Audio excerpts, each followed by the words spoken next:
Hello friends, आप सबका स्वागत है मेरे इस नए वीडियो में जहां पे आज हम देखेंगे एग्जाम्पल 2। और एग्जाम्पल 2 में जो क्वेश्चन है ये इतना जबरदस्त, इतना बढ़िया है और बहुत ही ज्यादा इंटरेस्टिंग है। स्टार्टिंग में ये थोड़ा सा कॉम्प्लिकेटेड लगता है, बट जैसे ही आपको इसके सारे के सारे तरकीब है, सारी की सारी चीजें पता चल जाती कि इसको करना कैसे है, सॉल्व कैसे करना है, तो ये क्वेश्चन बड़ा ही आसान हो जाता है।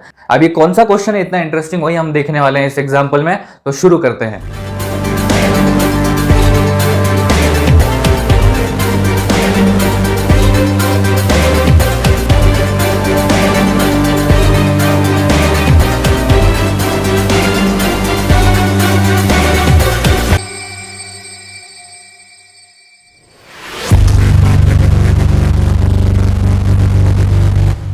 तो क्वेश्चन की तरफ बढ़ते हैं, और क्वेश्चन की तरफ बढ़ने से पहले इस क्वेश्चन के हर एक शब्द को बड़ी ही ध्यान से समझना और बड़ी ध्यान से पढ़ना। सिर्फ यही क्वेश्चन नहीं, ऐसे जितने भी फॉर्म्स हैं, इस फॉर्म में अगर क्वेश्चन आता है तो हर एक शब्द को बड़ी ध्यान से पढ़ना। अब वो क्यों आपको समझ में आएगा। अब हमको कुछ इस तरीके से सिचुएशंस दिए, क्वेश्चन दिया है, देखो, show that every positive even integer is of the form 2q। ठीक है, ये पहला पार्ट हमको क्या बता रहा है कि हर एक पॉजिटिव इवन इंटीजर किस फॉर्म में होना चाहिए, 2q फॉर्म में होना चाहिए।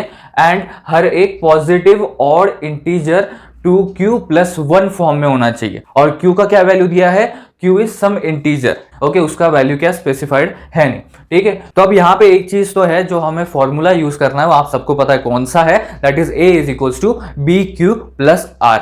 ठीक है, तो अब उस हिसाब से देखा जाए तो हमें यहां पे b और q का वैल्यू दे रखा है। ओके, b का वैल्यू क्या है 2 एंड q का वैल्यू हमने जैसे कि यहां पे दिया है q is some integer. Okay, अब a का वैल्यू क्या होगा, फिर यहां पे हम a को किस तरीके से लेंगे। अब हमने यहां पे a को कोई भी पॉजिटिव इंटीजर का वैल्यू दे रखा है, मतलब क्या, हमने यहां पे कंसीडर कर लिया कि ये कोई भी एक पॉजिटिव इंटीजर है, और उस हिसाब से फिर b का वैल्यू क्या होगा, b का वैल्यू होगा 2। अब जैसे कि आपको पता है a = bq + r, ये फॉर्मूला हम यूज कर रहे हैं। ठीक है, अब जब ये फॉर्मूला यूज कर रहे हैं तो अब हमारे पास a का वैल्यू, b का वैल्यू और q का वैल्यू है, पर r का वैल्यू का क्या, वो कहाँ है हमारे पास। तो जैसे कि मैं बोला था, हर चीज बड़े ध्यान से समझिए। ठीक है, अब देखो r का वैल्यू हमको क्वेश्चन में ही दिया है। अब हमको पता है जो r का वैल्यू है वो 0 से इक्वल या तो ग्रेटर होगा। ठीक है, अब यहां पे फिर पॉसिबल r की वैल्यूज क्या है, तो यहां पे पॉसिबल r की वैल्यूज हैं 0 या तो 1। अब ऐसा क्यों, अगर हम इस हिसाब से देखें a = bq + r, तो यहाँ पे a = 2q + 0, तो यहाँ पे 2q हमको दिया है, राइट। तो यहाँ पे हमारा 0 एक रिमाइंडर आ गया और ये +1 है, तो ये r की जगह पे आ गया कि नहीं, देखो, तो ये r की जगह पे आ गया, ये एक रिमाइंडर बन सकता है या तो ये एक रिमाइंडर। पॉसिबल रिमाइंडर्स हमारे ये है। यहाँ पे एक चीज ध्यान में रखना, यहाँ पे अगर 2q + 2 होता, ओके, 2q + 3, 2q + 4 ये होता, तो r की पॉसिबल वैल्यूज क्या होती, 0, 1, 2, 3, 4। ठीक है, तो ऐसे क्वेश्चंस में जो फॉर्म हमको बनाना है या जो फॉर्म हमको प्रूफ करना है, उसकी r की प्लेस में जो भी वैल्यू होगा वही हमारा सॉल्यूशन में r का वैल्यू होगा। तो अगर हम केस 1 लेते हैं, अगर आपका r 0 है तो फिर a = 2q + 0, that is obviously आपका a = 2q आ गया। ओके, हमारा पहला चीज यहां पे आ गया है। उसके बाद अगर आपका r1 है, okay, so a = 2q + 1, okay, so आपका यहाँ पे दूसरा इक्वेशन जो हमको ये चाहिए था ये भी आ गया। ठीक है, अब हमारा ये तो ऑब्वियसली आना ही था। अब इसके आगे प्रोसीजर चालू होता है। ठीक है, अब इसको प्रूव करने के दो तरीके हैं, दैट इज एक तो लॉन्ग कंडीशन, दूसरा है एक शॉर्ट कंडीशन। अभी मार्क्स के ऊपर डिपेंड करता है कि कितने मार्क्स के लिए आए। अगर 1-2 मार्क्स के लिए आए तो स्टेटमेंट के थ्रू आप सीधा एंड कर सकते हो। ठीक है, अगर 3-4 मार्क्स के लिए आया तो आपको थोड़ा कैलकुलेशन दिखाना पड़ेगा। ठीक है, आपको सिंपली कैसे प्रूफ करना है, q का वैल्यू सब्स्टिट्यूट कर देना। देखो यहाँ पे स्पेसिफिकली क्यों बोला, q is some integer. Okay, कोई तो इंटीजर है, तो अभी हमने यहाँ पे 5 नंबर लिए। ठीक है, सो हम पहले केस पे आ रहे 2q पे। अब देखो, अगर हम 2q को 1 से, मतलब अगर q का वैल्यू 1 है तो यहाँ पे क्या आएगा, 2 आएगा।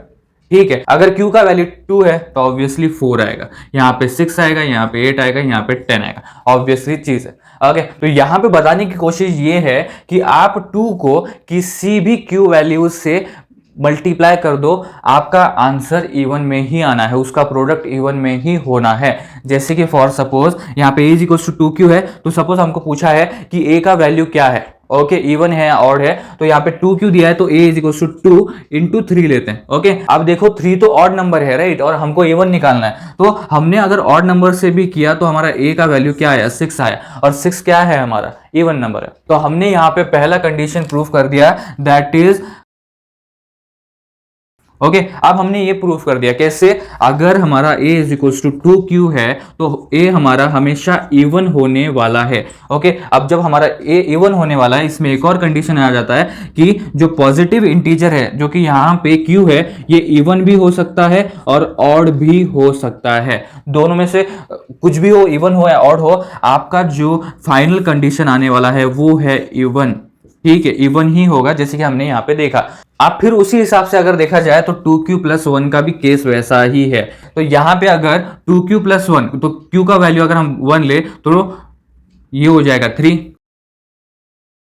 तो देखो यहाँ पे क्या हुआ, अभी 2q प्लस 1 के हिसाब से अगर जाए और ये वैल्यू सब्सटीट्यूट करे तो यहाँ पे 3 आएगा, 5 आएगा, 7 आएगा, 9 आएगा और 11 आएगा। अब ये क्या नंबर्स हैं, ये ऑड नंबर है सारे के सारे। यहाँ पे देखो 2q प्लस 1 के हिसाब से देखा जाए और q का वैल्यू अगर हम 2 ले, ठीक है, अब 2 क्या है, इवन नंबर है, ठीक है, और 2 ले तो यहां पे देखो 2 इंटू 2 plus 1 is equals to obviously 5। अब 5 क्या है हमारा, ऑड नंबर है। ओके, सो इस हिसाब से अगर देखा जाए तो अगर a is equals to 2q plus 1 है, अगर उस फॉर्म में है, तो जो हमारा पॉजिटिव इंटीजर है वो हमेशा ऑड रहेगा। ओके, तो यहाँ पे हमारा दूसरा कंडीशन भी सेटिस्फाई हो जाता है, that is every positive odd integer is in the form of 2q plus 1। Main points हमेशा याद रखो। अब ये जो पूरा सिस्टम हमने किया ये था long condition, okay, long method आप बोल सकते हो, जो कि 3-4 मार्क्स के लिए ऑब्वियसली। ओके, अगर आपका 1-2 मार्क्स के लिए आता है तो जैसे कि आपके बुक में दिया है, ओके, उस हिसाब से करना है, जहां पे वर्डिंग्स में सब कुछ आपको बता देना है। सो आपको यहाँ पे ज्यादा कुछ करने की जरूरत है नहीं, ठीक है। जैसे कि मैं बोला, ये क्वेश्चन बड़ा ही आसान बन जाता है अगर आप हर चीज पे ध्यान दें, ठीक है। यहाँ पे हर चीज कॉम्प्लिकेट हो सकती है अगर आप एक चीज को भी साइड में कर दो। जैसे कि मैं बोला, स्टार्टिंग में ये क्वेश्चन बड़ा ही कॉम्प्लिकेटेड लगेगा, राइट, पर जैसे जैसे आप इस क्वेश्चन फॉर्म की प्रैक्टिस करेंगे ये आपको बड़ा ही आसान लगते जाएगा, ठीक है। तो ये क्वेश्चन समझ में आने के लिए बड़ी आसान ट्रिक है, आपको पता है ऑड नंबर्स कौन से होते हैं, इवन नंबर्स कौन से होते हैं। तो अगर यहाँ पे आपको बताया है कि every positive even integer is in the form of 2q, तो ऑब्वियसली आपको पता है कि यहाँ पे जो 2 है यह आपका क्या नंबर है, इवन है। ओके, तो इवन के साथ आप कुछ भी मल्टीप्लाई करो, इवन ही आना है। ओके, और उसी तरीके से ऑड इंटीजर है तो यहाँ पे आप देखो ये ऑड है प्लस 1 कर दिया है, ठीक है, तो उस हिसाब से फिर ऑड ही नंबर आना है। तो इस हिसाब से अगर आप जो इक्वेशन आपको प्रूफ करनी है यही आपने ध्यान से समझ ली तो फिर आपको ज्यादा कुछ आगे करने की जरूरत नहीं है। तो इस तरीके से हमारे एक एग्जाम्पल 2 खत्म होता है एंड एग्जाम्पल 3 की तरफ बढ़ेंगे। अगर आपको ये वीडियो हेल्पफुल लगा हो तो लाइक एंड शेयर जरूर करना और चैनल को सब्सक्राइब करना, और अब तक नहीं किया है तो जरूर कर दो और नोटिफिकेशन बेल को ऑन कर दो ताकि लेटेस्ट वीडियो आप तक पहुंचते रहे। And thank you for watching this video friends.